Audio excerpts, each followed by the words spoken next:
Welcome guys, we have a special treat for you today. I have prepared a short clip from a masterclass we just did in Chase Guitar Academy with Tim Fitzgerald.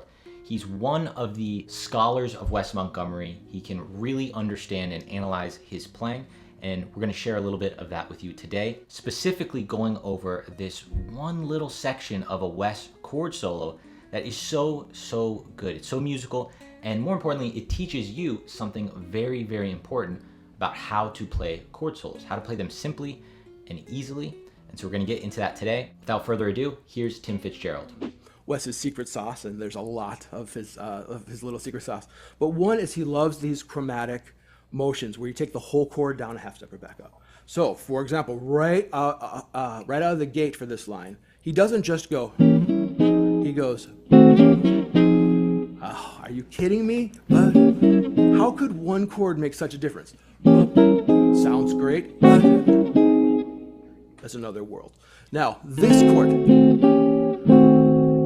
theoretically, does this one make sense? No, right? I mean, if you look in the Aebersold book and they'll say, well, over the C7, you play, C half whole scale, and so it's going to be this voicing, this is the color tone. But no, Wes doesn't follow that. It's just, here's the chord, because it's a lower neighbor to this one. And it's not just like it's not an embellishment. It's not just like a, like a grace note or, that's great too. These slides are really important. But this is actually, it's got weight. It's got the weight of an eighth note. This is a great sound. That makes it swing even more. It's perfect. It's perfectly Wes. So, and we'll do some other chord soloing stuff too. But he does that. He does that a lot. The power of playing down a whole half step and also sometimes a whole step. All right. So that's how he starts the line. Now he's going to go. Now we'd already talked about going up the scale. So there it is. So Wes goes, and now what was at one point, just a few minutes ago, an exercise, which is cool, now becomes already just the smallest amount. Music. It's now music. All right, now from there, yes, that's it. Nailed it. Now from there, Wes, of course, Wes is Wes, and now he's leaving the scale. He's going to go now to arpeggio. So this is another thing that's really important for, I think when people start to chord solo or they think about Wes chord soloing, they kind of like, oh, now I'm going to do arpeggios. Oh, now I'm going to do the scale. Oh, now I'm going to do this. And ultimately we have to do it all. We're snaking between all these sounds all the time. I remember when, very young, it's like, oh, diminished. Okay, I know diminished, and we do some sort of crazy run because that's what we learn. Oh, that's what a diminished is. And it's like, okay, well, that's a cool run, and Steve Vai kills that and all these amazing players. But that's not really practical for us because it's like a set piece. You know what I mean? It's like one thing, and it's far too long for us to use in the context of changes. And I just have two beats on, E diminished or something. I don't have time to do this 6-string run, which isn't really jazz language anyway.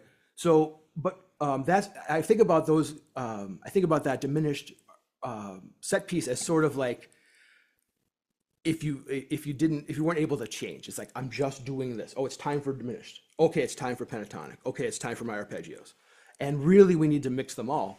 And here's Wes in action, scale, and then he launches to arpeggio. So there's no diminished in between the F minor 7 here and the F minor 7 here. Here's F minor 7, arpeggio. And when I say arpeggio, what I'm talking about in particular, I'm sorry if I didn't make this clear, the top note. I don't know if that was, I'm so sorry, I should have said that. The top note is scale, scale, scale, scale harmonized by what we're talking about, scale.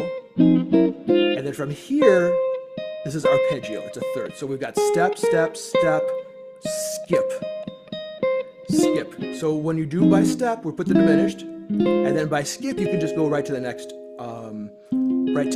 drop 2 voicing.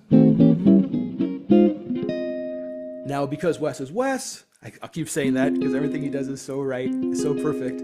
He's going to do another arpeggio note. He's going to jump. Now, this time he doesn't go to this F minor 7 as we know it like this with the root on top, he actually puts the ninth on top. And if you remember the stacked thirds we were talking about on B flat 7, after the 7th you can jump up to the ninth. Well, here we are on F minor. After the 7th of, this is a F minor 7 drop 2. After the drop 2, we can jump to the F minor 7 with the ninth on top. 7th on top, ninth on top. Right there. So now, Tim, real quick, I had a question. Sure. When you're doing that, you're keeping the pinky on that the whole time, right? So it's smooth to get through that. Good question. For the F minor, yeah. Well, really the whole time, almost the whole time. Yeah. But especially the arpeggio. Yes. Yeah, I lift the pinky for this one. Yeah. As you said. And then you're right. Boom. I never thought of it that way, but yes, pinky's down. Pinky's down for that whole. Which is really funny because that's something we'll talk about if we have time eventually. Wes did not use his pinky very much for his lines, right? Mm-hmm. It was 3 fingers and 2 fingers usually for his lines. But yes, he's absolutely, the pinky is down. Yeah, great. Oh, and then let's just follow up the very last phrase. Wes, here's another little piece of Wes language, and not just Wes, but a lot of jazz guitarists, maybe you've covered this already. He finishes with the note F on top. But he doesn't just do that. He doesn't just do F minor 9 to F minor 7. He does, right? He does to a B flat 9.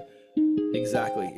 So now he's got a little bit of inner voice motion as well. It's I don't do a lot of inner voice motion on my solo playing. I do more of the block chord playing. But here's a little bit of inner voice motion that just adds so much. Again, you're probably doing that already. But so a whole line, at least these 2 bars. And to me, that's just pure beauty, Okay, so again, starting with just playing it, play it until, and then of course put in some different keys, improvise with it. But how do you improvise with it? How do you change it up? One of the ways to change it up is to understand what's going on, just as we did. So now you've got it's drop 2s with some arpeggios mixed in there.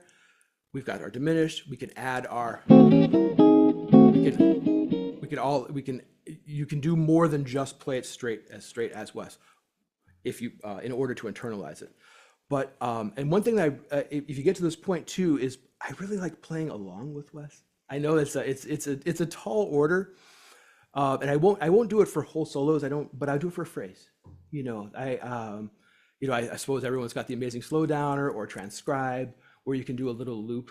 And I just find that slowing it down and playing one phrase sometimes is, I don't know, it's almost like osmosis, I'm not a big fan of playing, like I don't do it often, play a whole solo when I transcribe. I've done it, and I think there's value to that, of course. You transcribe a solo, you play it note for note, you learn about, the shape of the solo and the overall phrasing and try and get, a little closer to everybody in the music. But what I do is play a phrase. I play a phrase a lot because I want to. It's almost like getting back to the metaphor of language study. If someone wanted to learn English, they could memorize a Carl Sandburg poem, top to bottom. That's has value. But what really has value, even more, are the small phrases, because that's what we can use. It's like if you're having a discussion with someone, you jump in, it's like, oh, here's my poem. Okay, cool. Okay, I'll listen to you have that poem. But really, what I really want to do is talk to you, and we need those small phrases. So this is a great small phrase. All right, can we move to the next phrase? If you guys enjoyed this small clip from our masterclass, Tim goes into a bunch more chord solo examples and some stuff that I've never seen discussed about Wes and his chord soloing playing. That is inside Chase Guitar Academy right now. You can do a 7-day free trial and get access to that. I'll see you guys in the next video.